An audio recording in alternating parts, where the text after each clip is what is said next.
اوكي اصدقائي، هذا الفلوق راح يكون احلى فلوق بحياتي صراحة. يعني لا مو احلى فلوق، اكيد راح اصور بعد احلى حكي بيناتنا. هذا الفلوق راح يكون هو تثبيت التجربة انا راح اسويها، انه ازور 10 محافظات بمدة شهر كامل. اليوم احنا يوم 1/12 راح ابدي بهاي الرحلة، وانا هسه مكمل كل معداتي وجنودتي ومجهز كل غراضي. هسه راح اصور لكم بس شنو لازم اتريق باقله بالدهن قبل ما اروح يعني. اوكي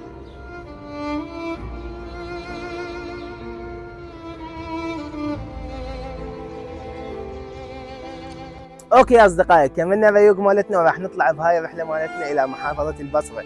صراحه انا مصور قبل فلوق عن هذا الشيء، لكن قررت انه اصوره اثناء ما انا جاي اروح للبصره، واثناء ما اصور طريقي يعني من بغداد للبصره. هاي الفلوقات راح تكون على شكل سلسله تنزل بكل محافظه فلوق. راح اطلع من اني اليوم يوم 1/12، اليوم تاريخ 1/12 راح ارجع لكم مش وقت، يعني ارجع البيت مش وقت، على مدار شهر.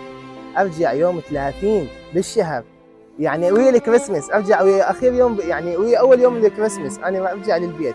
هاي الرحله مالتي راح تكون صعبه، لكن انا اعرف انه انا قدها، يعني راح اروح محافظات شماليه وجنوبيه، يمكن اول مره بحياتي اسوي هيك رحله. لكن الاحلى من هذا انه انا اول مره بحياتي اسويها وياكم، ويا يعني الناس اللي يحبوني، ويا الناس اللي داعميني، ويا الناس اللي يشجعوني، ويا اهلي واصدقائي واقاربي، ويا الكل.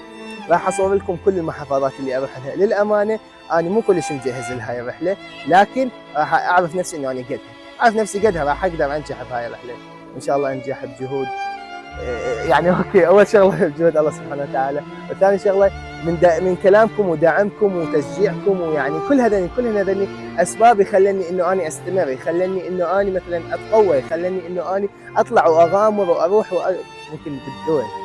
ممكن للدول. هاي الاشياء بسيطه اللي احنا نسويها هسه، لكن ممكن بالمستقبل دول نفر يعني. اوكي يا جماعه، لا تنسون دعم هذا الفلوق ودعم السلسله اللي جايه من الفلوقات، ويلا بينا خلي نروح.